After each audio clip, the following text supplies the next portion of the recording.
দেখো বন্ধুরা, আজকে একটু মটরশুঁটির কচুরি খাওয়ার ইচ্ছা হয়েছিল, তাই আজকে একটু মটরশুঁটির কচুরি বানালাম। আর সব সময় আমি মটরশুঁটির কচুরি পুর দিয়েই বানাই, মানে মটরশুঁটির পুরটা দিয়ে বানাই। কিন্তু আজকে খুব সহজ পদ্ধতিতে মটরশুঁটির কচুরিটা বানালাম, তাই তোমাদের সঙ্গে একটু শেয়ার করলাম। তা দেখতেই পাচ্ছ, প্রথমেই আমি মটরশুঁটি দুখা দিয়ে আদা আর কাঁচা লঙ্কা নিয়ে মিক্সিতে বেটে নিয়েছি।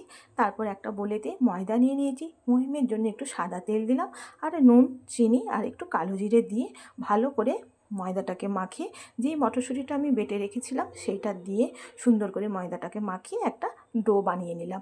তারপর কিছুক্ষণ চাপা দিয়ে রেখে দিয়েছিলাম। তারপরেতে ছোট ছোট করে লেচি কেটে ডুবো তেলে ভাজতেই আমার মটরশুঁটির কচুরি রেডি। তা কী বলো তো, এইটা খুব সহজ পদ্ধতিতে হয়ে গেল, তাই ভাবলাম। আর খেতেও খুব ভালো হয়েছিল গো, তাই ভাবলাম তোমাদের সঙ্গে এটা শেয়ার করি। তা আজকে মটরশুঁটির কচুরিটা একটু আলুর দম করেছিলাম, তা আলুর দম দিয়ে মটরশুঁটির কচুরিটা খেলাম, খুব ভালো লাগলো। তা আজকের ভিডিওটা এইটুকুই, দেখা হচ্ছে পরের একটা ভিডিওয়। আজ এইখানেই, টাটা।